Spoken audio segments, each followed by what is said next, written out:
এইভাবে ধরলে আসলে বলের ফোর্সটা পাওয়া যায়। আমি স্লো মোশনে এনে এই ওকে ফ্রেমটা দেখে নাও যে তারপরে আমি পজিশনে থাকি। এরপরে মারার সময় আমি আসলে ভালো ফিল্ডিং করার মতো ক্যাপাবিলিটি মনে করেছিলাম আছে, বাট আমার জন্য আসলে 2টা 4 আমি আটকাতে পারি নাই। আমি খুবই লজ্জিত। ওকে ব্যাটার এবং বল থেকে কোনটা পছন্দ করেন? বল।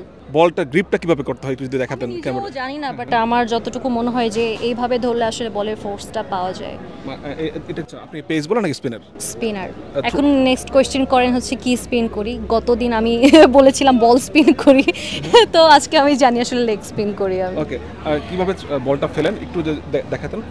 আমি স্লো মোশনে এনে এই সোজা সোজা দেন সেটা স্পিন হয়ে যায়। হ্যাঁ।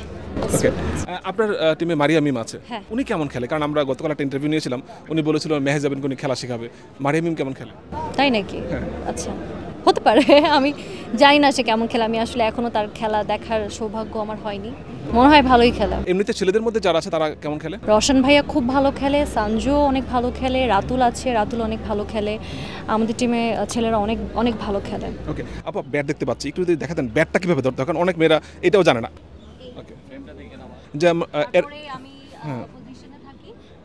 এরপরে মারার সময় পা কি ফিক্স থাকে নাকি পা মুভ করে? আসলে অনেক সময় দেখা যায় যে বল আসছে, আমার একটু একটা পা লাইক আগানো হতে পারে। ওটা আসলে ডিপেন্ড করে টোটালি। আর আমি যেহেতু প্রফেশনালি ক্রিকেট খেলি না, সো আমি সবসময় আমার যেটাতে কমফোর্ট ফিল হয়, যেইভাবে আসলে বলটা আসে, আমার যতটুকু মনে হয় যে এতটুকু আমার মুভ করা উচিত, আমি ততটুকুই মুভ করি। আর আমার মনে হয় যে আমার এখনও সেই ক্যাপাবিলিটি আসেনি আমি কাউকে মানে শিখাতে পারবো। তবে হ্যাঁ, কিছু কিছু জিনিস তো অবশ্যই শিখতে পেরেছি। লোকরা দেখছি যে মেয়েদের ক্রিকেট খেলা নিয়ে বিভিন্ন ধরনের কমেন্ট করছে। এই কোয়েশ্চেনটা আমাদেরকে করার আগে যারা আমরা ভিডিওটা করছি, আমার মনে হয় সেই সাংবাদিক ভাই বা সেই content creator plus content creator বা যারা বাইটস নিচ্ছে, রিলস বানাচ্ছে, তাদের মনে হয় আরও বেশি সচেতন হওয়া উচিত যে হয়তো আপনার এই ভিডিওটা দিয়ে ভালো কিছু ভিউ হবে, বাট আপনার এটাও চিন্তা করা উচিত যে এই ভিডিওটা কিন্তু আমরাও দেখছি, আমাদের ফ্যামিলি মেম্বার্স দেখছে, অ্যান্ড এত মানুষ গালাগালি করতেছে। আমরা কিন্তু মেন্টালি আসলে এই জিনিসগুলো নিতে পারি না, আমাদেরও খারাপ লাগে। যারা ভিডিওগুলো নেয় তাদের মনে হয় যে আসলে আরও বেশি মানে সচেতন হয়ে ভিডিওগুলো নেওয়া উচিত, কারণ আসলে খেলতে আসলে তো আসলে সবাই এতটা প্রস্তুত অবস্থায় থাকে না। কিন্তু দেখা গেছে যে অনেকে ভাইরাল হওয়ার জন্য আপনাদের ভিতরে এই প্র্যাকটিসটা আসলে সবার মধ্যে সেম থাকে না।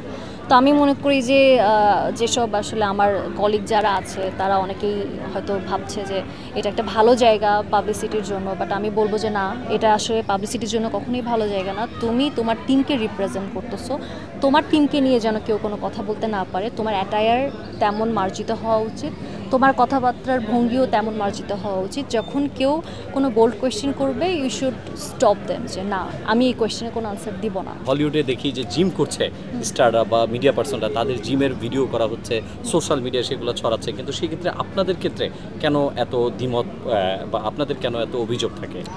অভিযোগ থাকে কারণ হচ্ছে মানে আমাদের কালচারটা কেমন সেটাকে দেখতে হবে। এক এক দেশের কালচার এক এক রকম। আপনি যদি বলিউডের সাথে মানে আমাদেরকে কম্পেয়ার করেন তাহলে হবে না, কারণ বলিউডে আসলে সবাই অনেক ড্যাম কেয়ার থাকে, আর কেউ বুলিও করে না সেভাবে। বাট আমাদের দেশে কিন্তু ম্যাক্সিমাম মানুষ বুলি করে, ম্যাক্সিমাম মানুষ গালাগালি করে। ওখানে কিন্তু এইরকম কিছু হয় না।